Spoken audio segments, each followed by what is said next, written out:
It's a wonderful privilege for me to be here.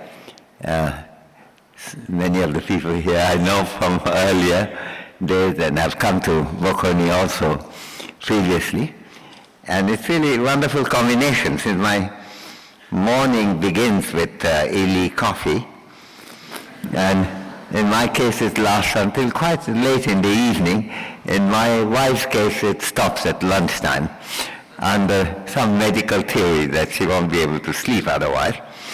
And but the combination of the delights of of pleasure and enjoyment of one of the vital aspects of living, namely coffee, with intellectual leadership that Bocconi represents, as Mr. Severgneni described, it's one of the leading universities in the world.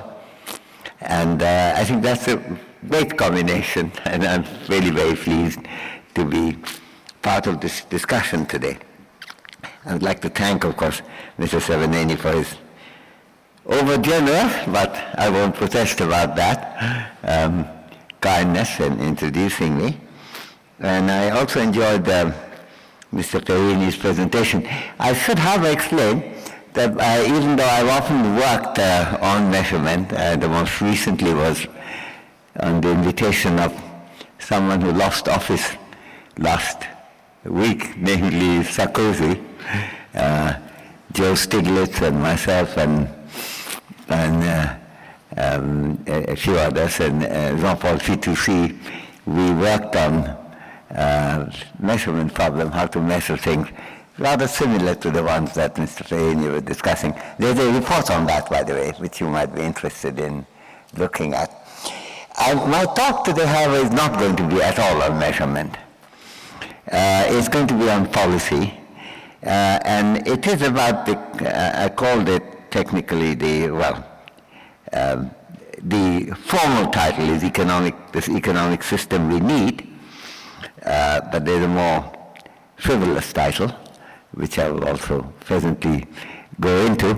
But it's really concerned with a policy problem, and I think that's afflicting Europe badly now.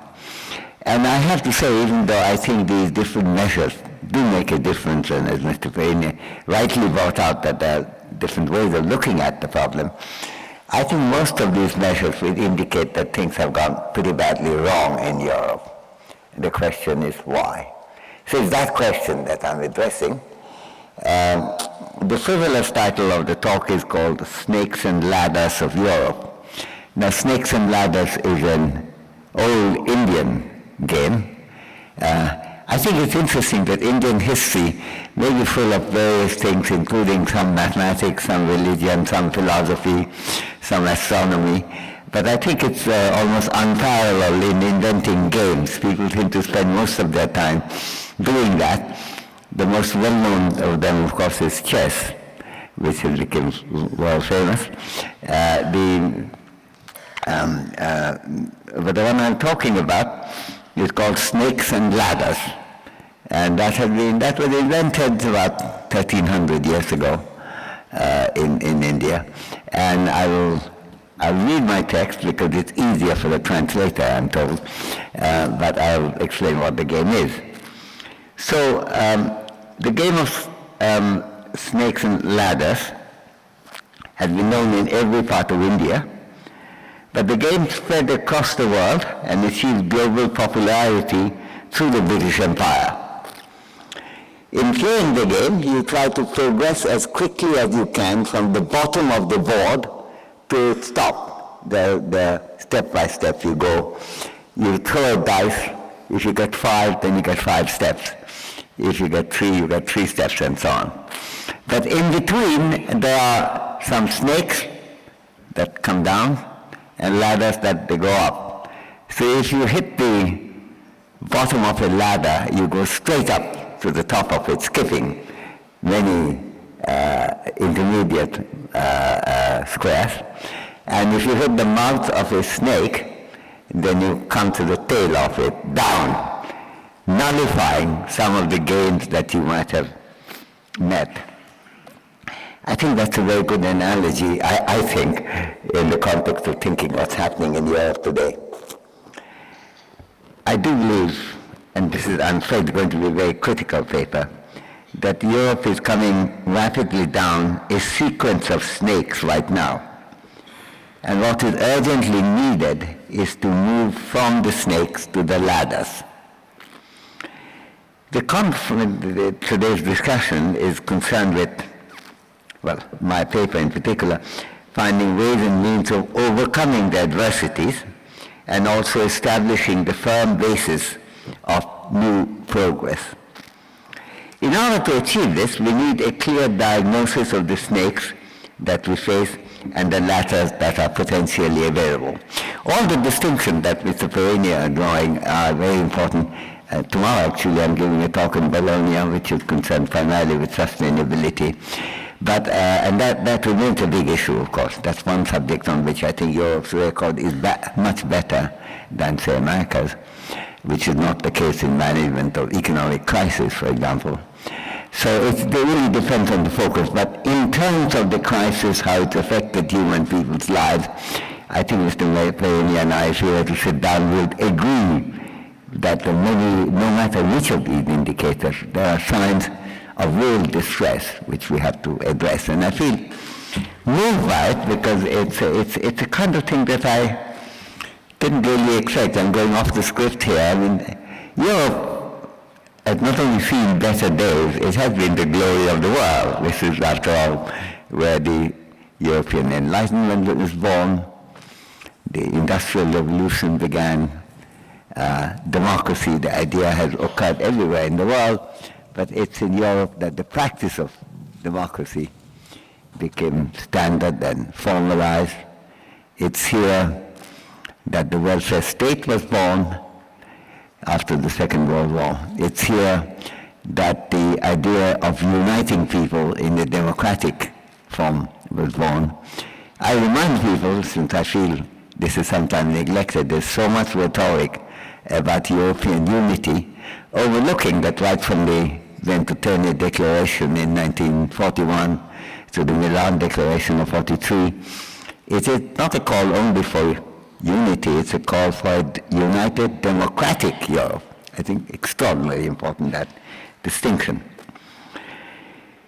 I believe the foundational problem in the European malaise is the replacement of the democratic commitment of Europe by leaving the people out of public discussion and relying instead on the financial pressures coming from a localized leadership of the European Union and the European Central Bank, and indirectly from the rating agencies across the world who influentially communicate their reading of the financial position of countries, and thereby having a tremendous impact on the financial market, particularly bond market, and making it impossible for the countries to ignore it.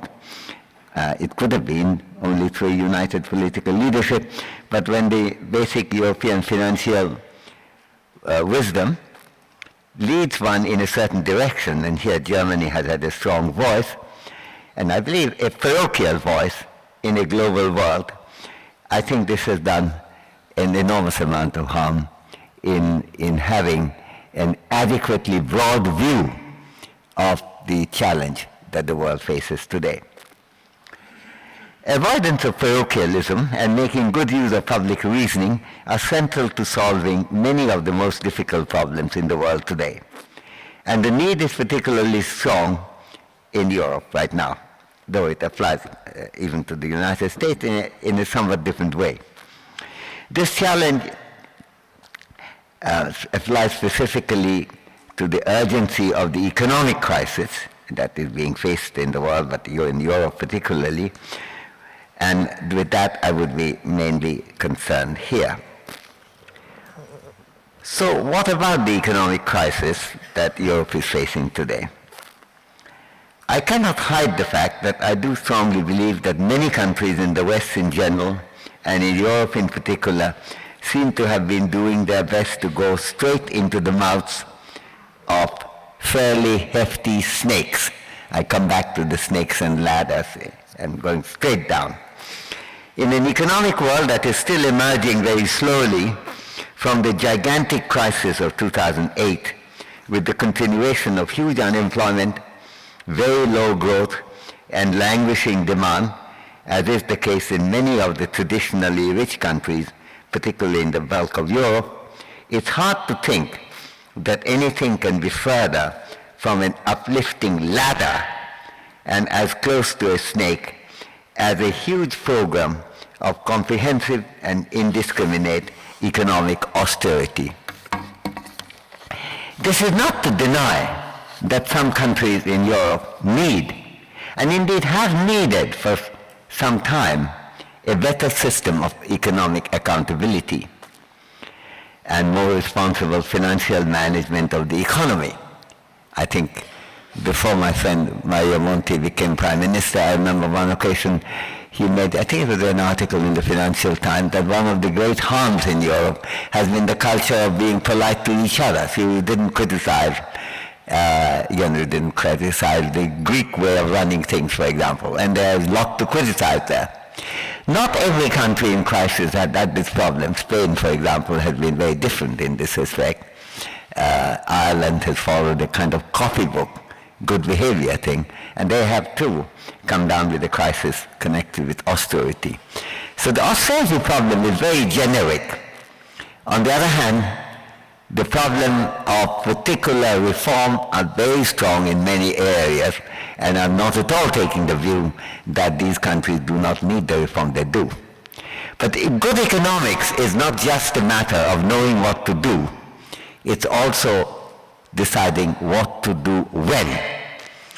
And the idea that you can cut down deficit in a period when your growth is slowing down from Greece, for Greece went down from 3% to 2% to 0% to minus 5%, and for a while touching minus 7%. I don't know of any country in the history of the world which has been able to reduce its deficit when everything is collapsing.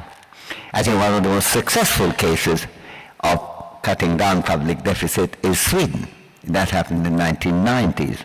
But that happened in a period of economic growth. I mean, that's a very elementary economic understanding of how the thing proceeds.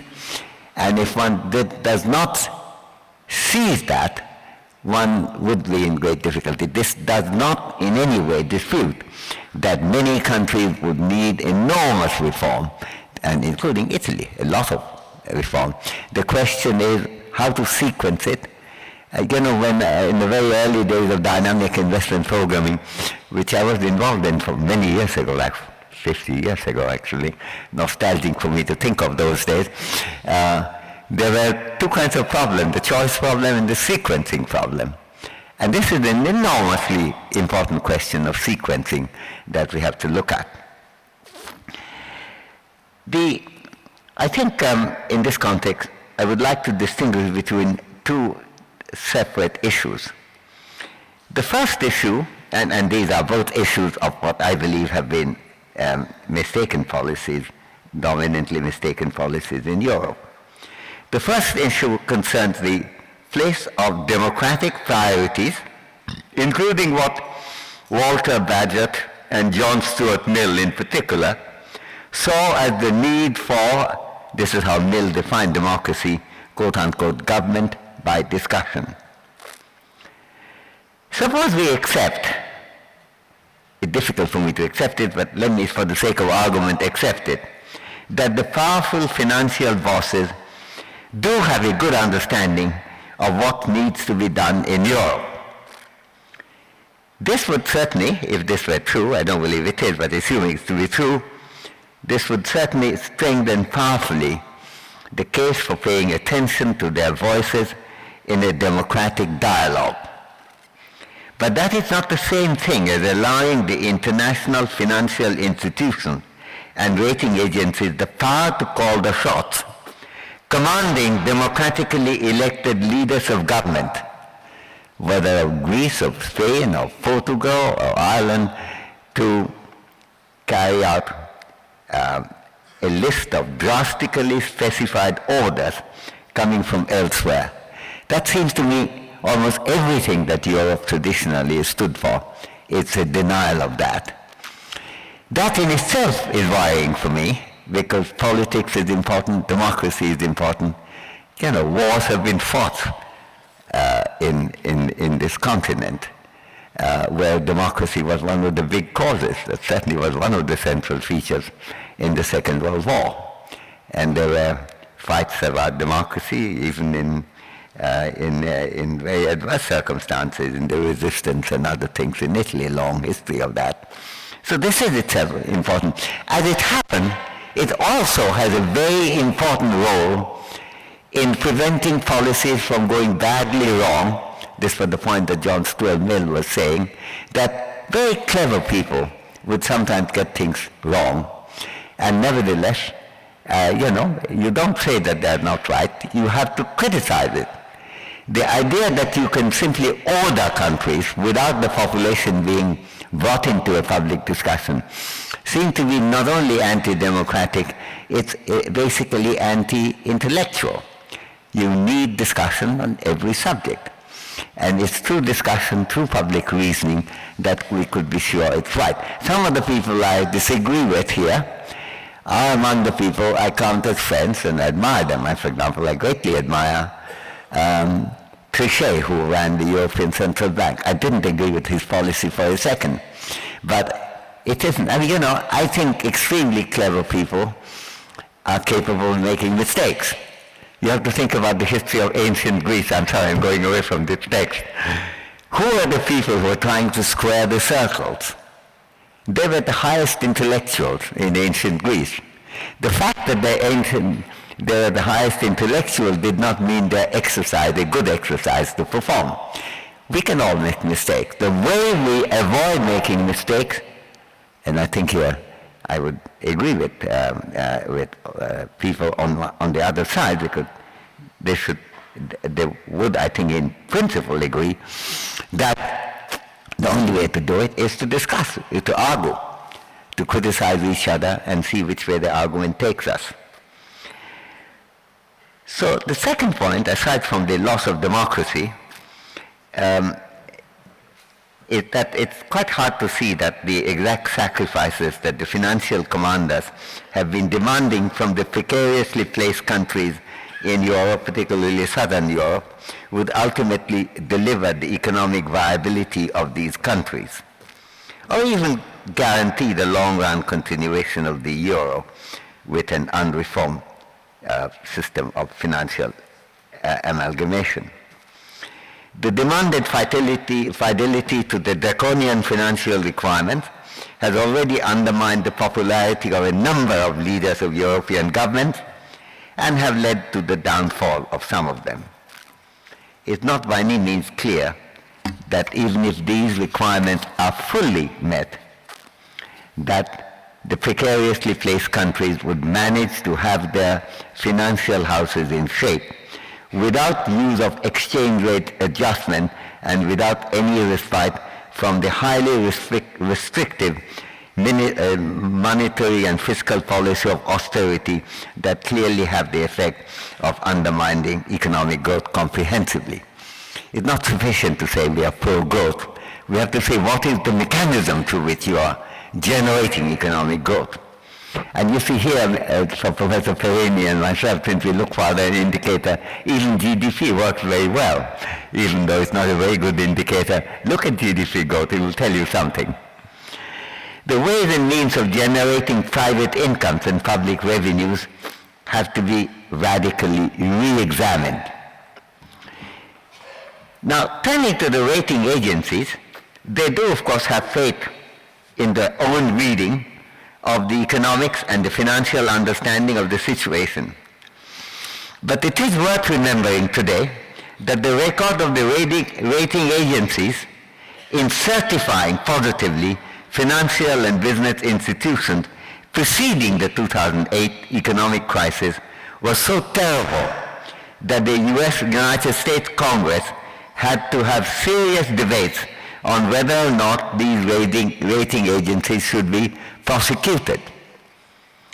Now the same agencies have risen like the phoenix from the ashes and can tell democratic leaders of one country or another in Europe what they simply, quote unquote, must do, or else further downgrading of their credit rating entirely within the power of these rating agencies would absolutely ruin them.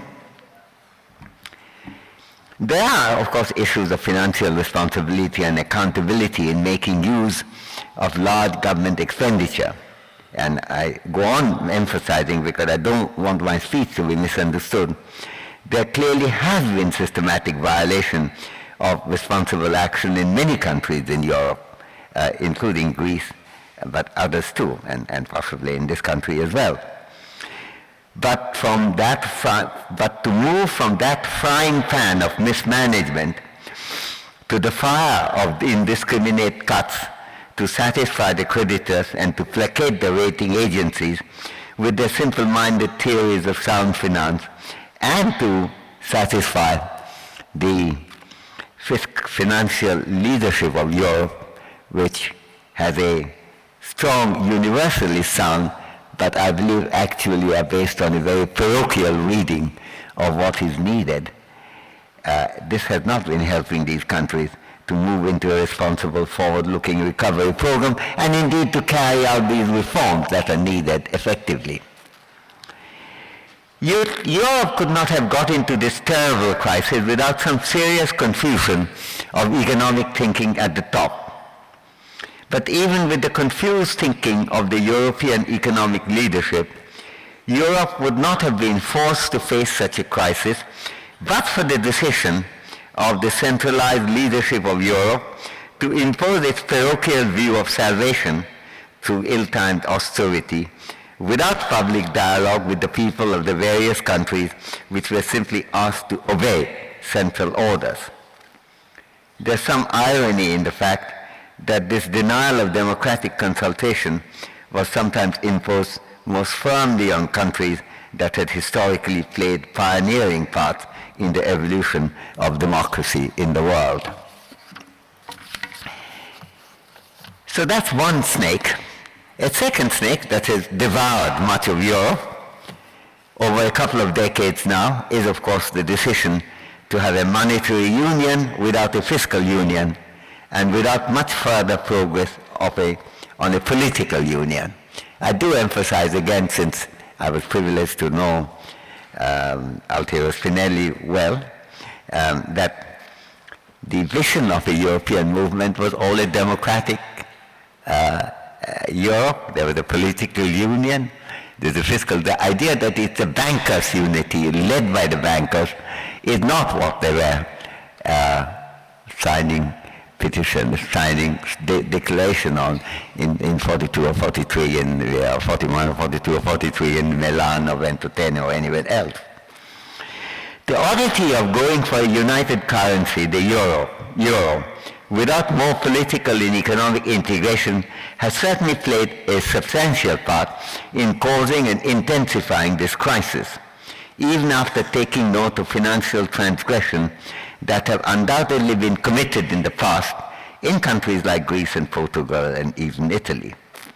It's no consolation for me to recollect that right from the beginning, from the early 90s when the euro came in, I have been personally entirely opposed to the euro, and for reasons that have been confirmed by the recent turmoil. It's no consolation because I would have liked to have been proven wrong. As it turned out that my worst fears not only came true, they were turned out to be even worse than what I feared. I'm very strongly in favor of European unity in general. There's nothing as important as that. One of the great things to emerge after the Second World War, the European unity.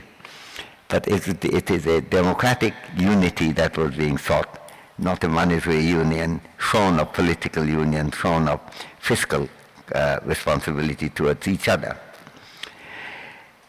My worry about the euro was partly concerned with each country's giving up freedom of monetary policy and of exchange rate adjustment, and which have helped in the past countries to get out of difficulty. I think many of these countries would have got out of difficulty. One thing is worth remembering, that Greece, for example, had a huge lot of mismanagement and corruption and others. But it wasn't facing a crisis before 2008. Now, that doesn't mean it didn't need reform. It did need reform. But the present level of crisis that we have is connected entirely with the beginning of the crisis and the way the crisis have been handled in Europe in general. And it's something where America could even go to, because there is a real difference between the two political parties. Even the fairly modest attempt at stimulus by Obama is very hard to get through in Congress, because a lot of people think in exactly the same way the European do. I think it's a parochial view, but parochial views could be quite popular, as Adam Smith discussed in his first book, published in 1759, The Theory of Moral Sentiment, that a kind of parochial approach may become so widely accepted. He talked about infanticide, the fact that everywhere in ancient Greece they believed that unless you allow infanticide, no country will remain viable. Now, there is a kind of misunderstanding there, and there's parochialism there. Oddly enough, there were countries even at the time which did not allow infanticide. I'm proud to say that under British rule in India, that would have been unthinkable as being a permissible thing. So it existed even at that time, but the Greeks were not particularly aware of what was going on elsewhere in the world. Well, they were at some level, but not in this level. So Smith discusses it. It's, by the way, a very good book, Theory of Moral Sentiments. I'll come back to the other book, The Wealth of Nations, in a few minutes, but I do recommend those who are philosophically inclined to read that book. Now, what has happened, the European, they're having the euro, I believe, was a mistake, but it's happened. What, as the English say, it's water under the bridge. We have to accept it. You can't change it. In particular, you can't go up a snake.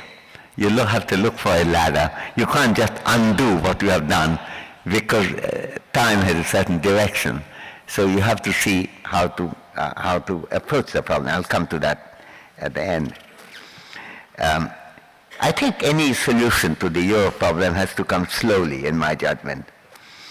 First with definitely including short-run bailing off, followed by long-run economic rearrangement, and all this would demand enormously more public reasoning about what is feasible, what makes economic sense, and what is ethically and politically acceptable in a democratic dialogue.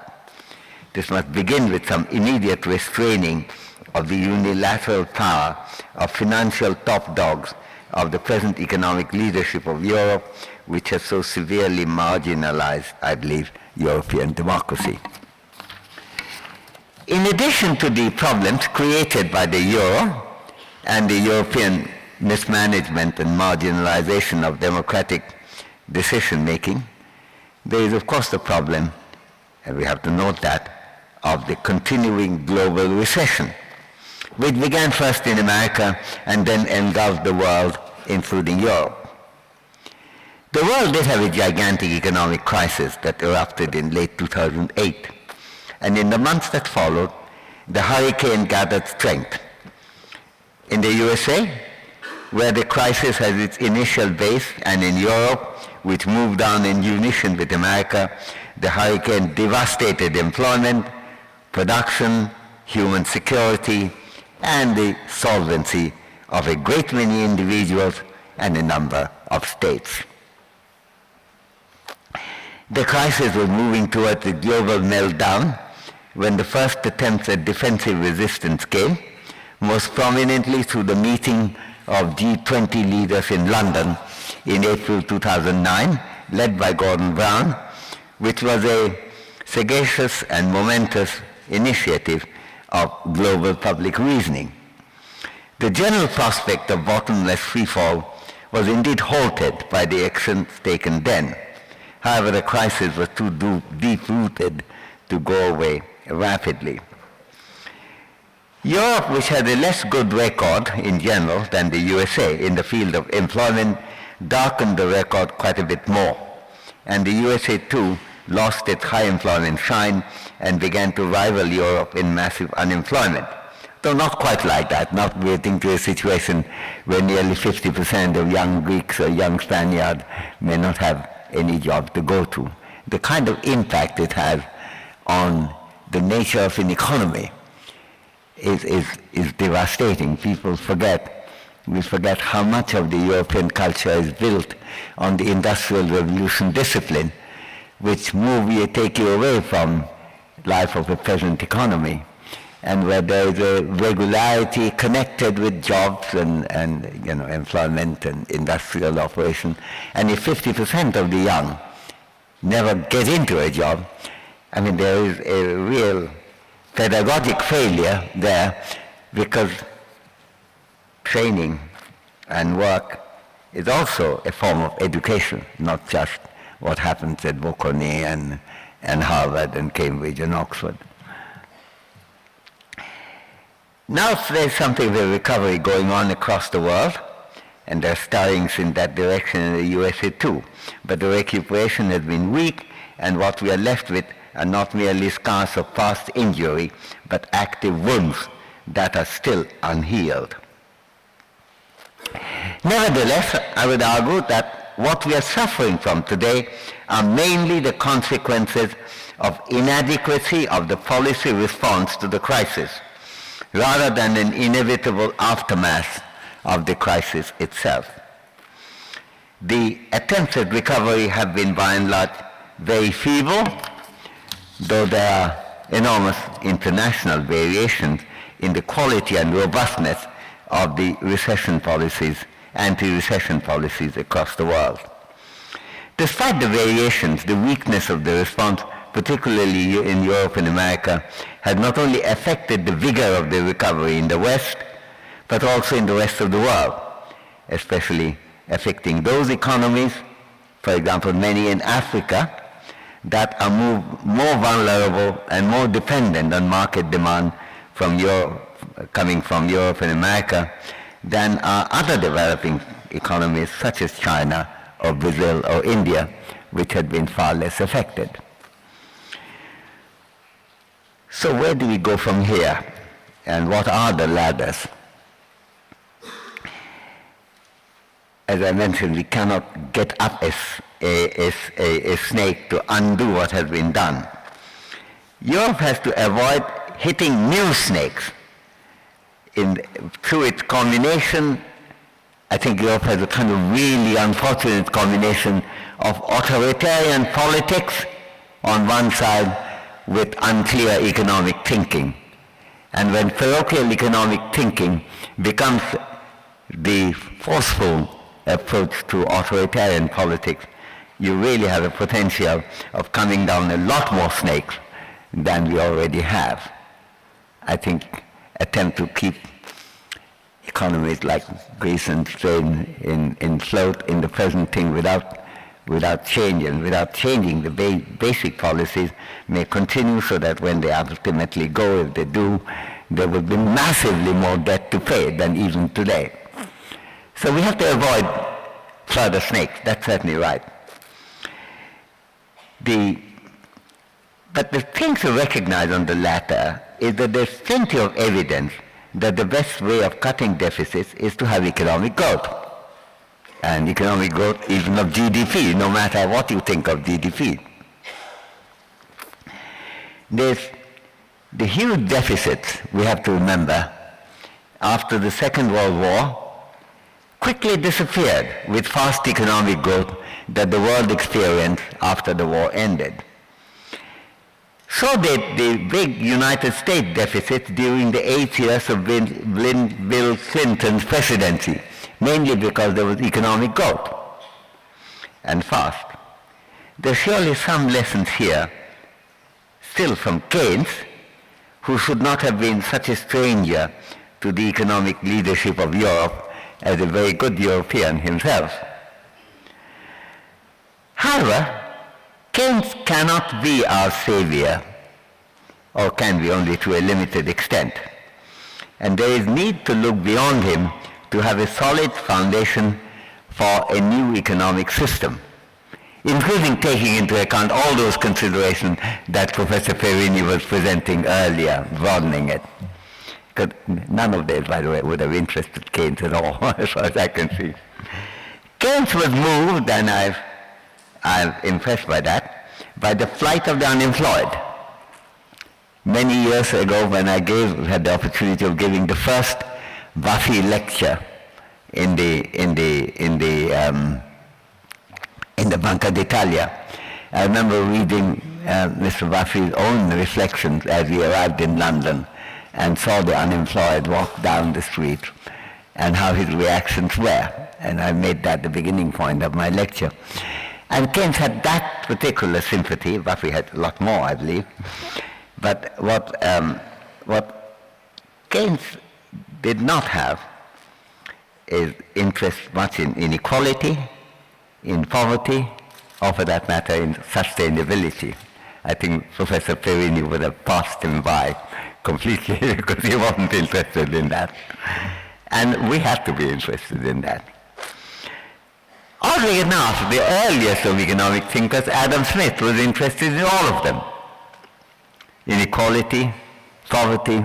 There's a lovely statement that Smith makes in The Wealth of Nations that discussing whether the state ruins things, he said, intervention by the state in the interests of the poor and the employees, workers, are almost invariably produce good results.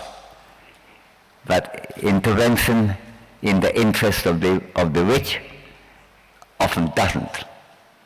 And his complaint was that because of the political power, most of the interventions were in the interest of the rich rather than of the poor. That's why he appeared to be so comprehensively against intervention, which is not his position because he took a very balanced view. So I think we can look at Smith, and I will come to a statement of his presently. But a number of other economists have taken a lot of interest in these issues, like sustainability, poverty, inequality, the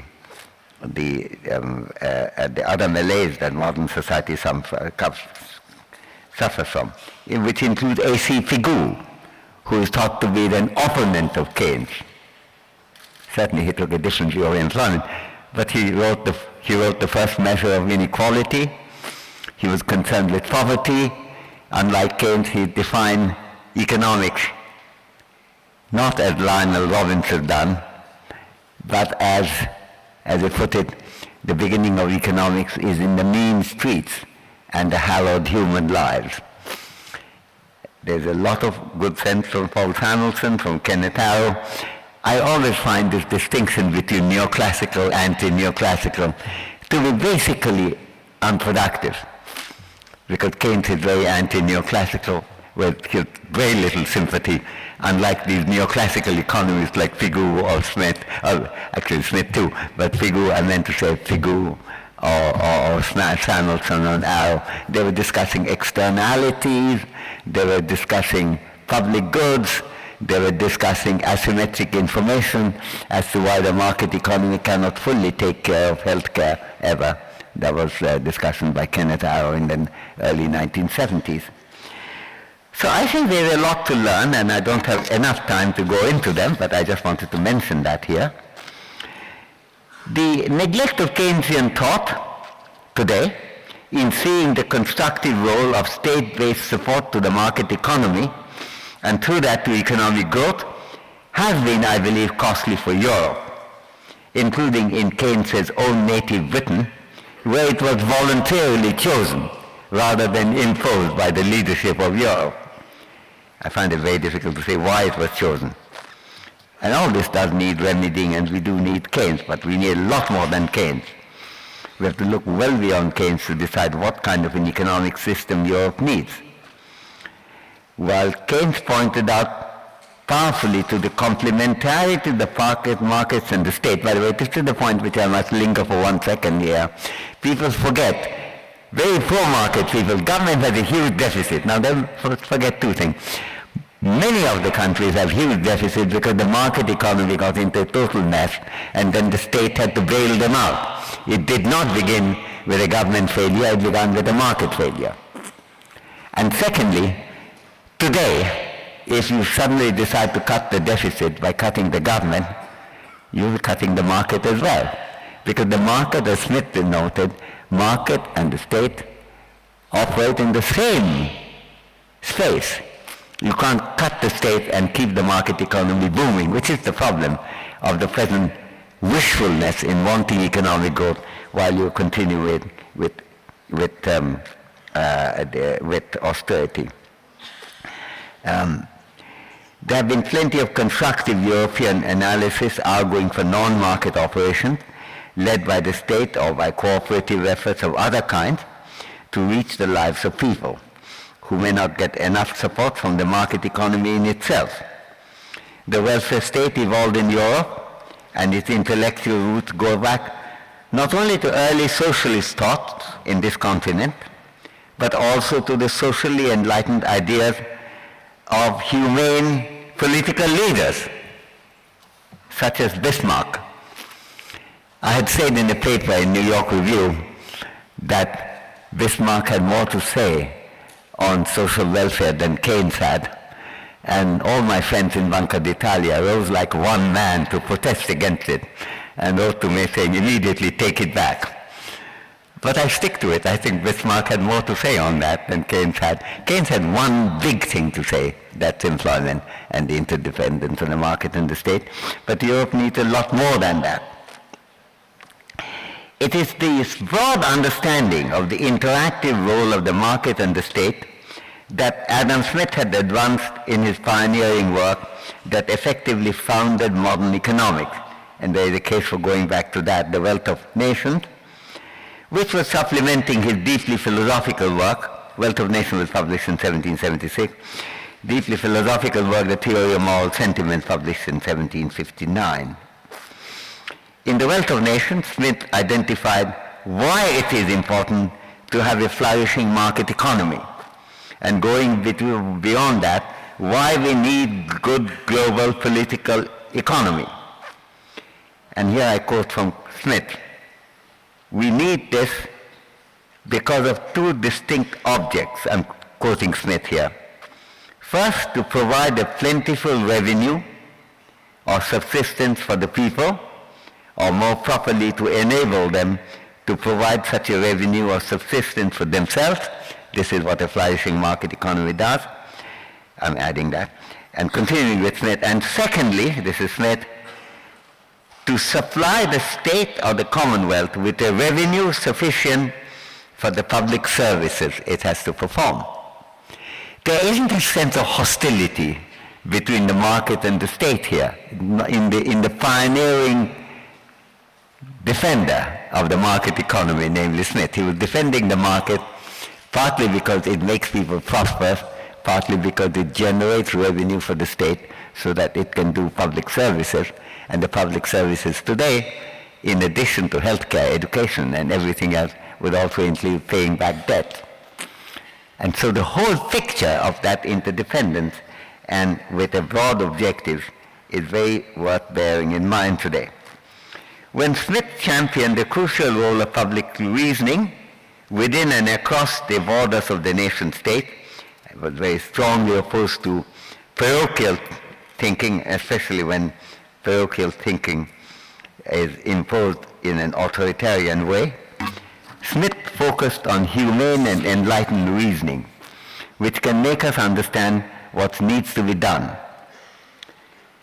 This, I fear, is a far cry from the dominance of an allegedly superior economic thinking coming from the central financial powers of Europe, imposing a dogmatic and also ultimately parochial vision on the entire continent with impact on the entire world.